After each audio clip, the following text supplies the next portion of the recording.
Greetings. I'm Deacon Jeff, and today is Friday, June 25th. Our readings for today continue along the same theme that we've been hearing about for the past several days about the value of placing our trust in the Lord. We continue with our first reading today from Genesis, the story of the patriarch Abraham. Now, just 2 days ago, Deacon Don, in offering his reflection, talked about Abraham being told by God that his descendants would be as numerous as the stars in the heaven. And here again, that was from chapter 15 of Genesis. Today's reading is from chapter 17. And in chapter 17, we hear God again tell Abraham that I will multiply you exceedingly. Also sometimes translated as I will make your descendants as numerous as the stars, depending upon your translation of the Bible. Now, a couple days ago, Deacon Don, in contemplating this phrase, talked about how he liked to go out to look at the stars because they're so beautiful, but they did make him feel kind of insignificant sometimes. And that we should avoid that because each of us is special in the eyes of God. How right Don was. But when I read this passage, I kind of go in a different direction with it. I got a little different message. Because when I go out and look at the stars, I'm taken with their magnificence, their beauty, their immense power of God that is shown in them.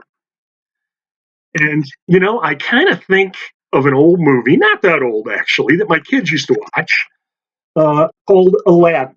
It's an animated movie, Disney, in 1993.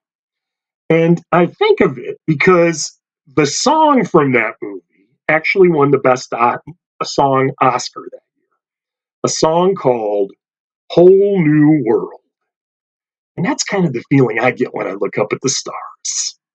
Now, if you don't know the story of Aladdin, very briefly, it's about a little street urchin living in the city of Agrabah in the Middle East, and a princess, the daughter of a sultan who has been sheltered her whole life, confined to the palace. And one night she slips out into the city. Having never been in the city, she doesn't understand how things work, and she gets herself into some pretty bad trouble pretty quickly.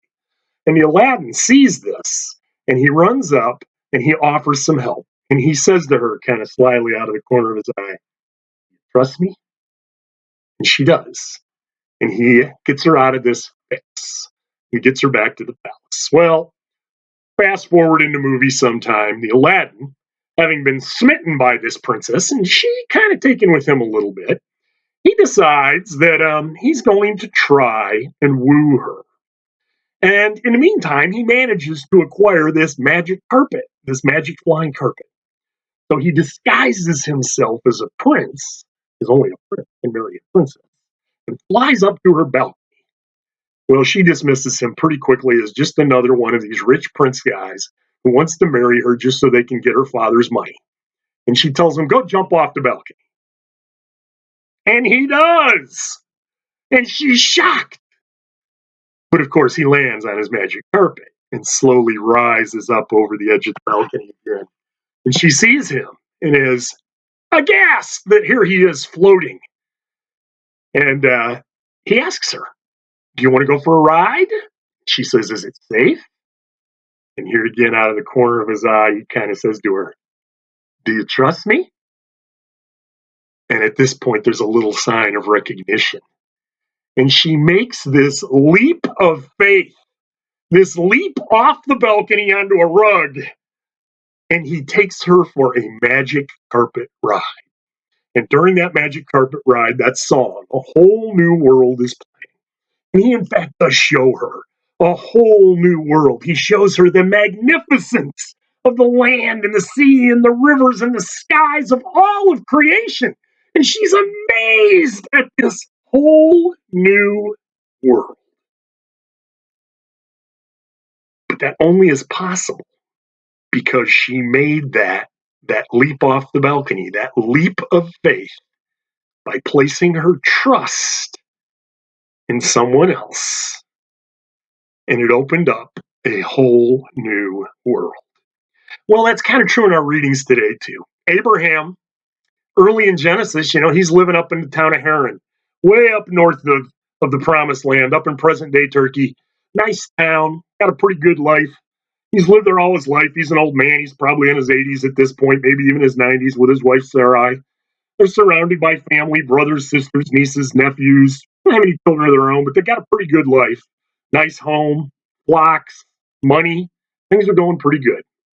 And God goes to Abraham and says, "Do you trust me? I want you to make a leap of faith. I want you to pick up everything you own and everybody you know and go south several hundred miles into a desert country and make a new life. And I will show you a whole new world." And Abraham says, "I trust you." And he does it. And as a result, he and Sarah become the mother and father of Isaac, who becomes the father of Jacob, the father of the 12 patriarchs of Israel. And ultimately, Sarah and Abraham become the ancestors of all Christians, all Jews, and all Muslims. It was for them a whole new world. We see it in our gospel today, too, from Matthew. Jesus has just finished preaching the Sermon on the Mount, and he's descending from the mount, surrounded by crowds, throngs of people all around him.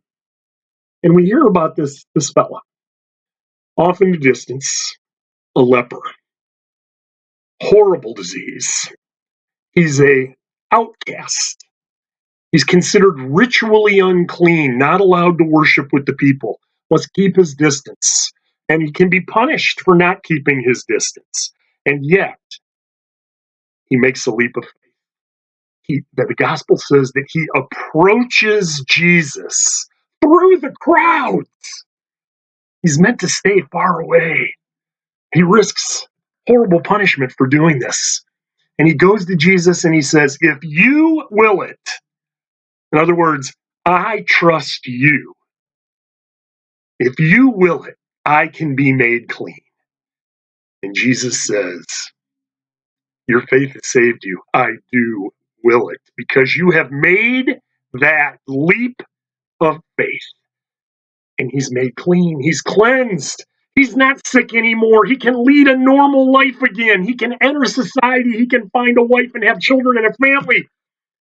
It's a whole new world for him. Only because he was willing to make that leap of faith and trust God. And that's available for us too.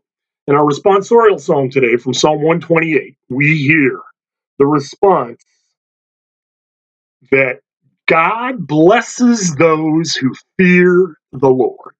He blesses them. He gives them a whole new world. But that fear of the Lord thing, we get confused about that. It doesn't mean quite the same thing in the Bible that it does to us. There's a great saint, St. Hilary of Poitiers. I love St. Hilary. He lived around the 300s, and he's nicknamed the Hammer of the Church. He fought heresies, and he's a doctor of the church, a great writer, a brilliant man. And this is what St. Hilary says about biblical fear of the Lord. He says, "Fear of the Lord is part of love, and its expression is the practice of perfect charity, obeying the counsels of God, holding fast to his commandments, and most importantly, trusting in his promises." God's reaching out to us, each of us, right now and saying, "Do you trust me? Are you willing to make that leap of faith? Because if you are, he holds for each of us a whole new world." May God give you a blessed day.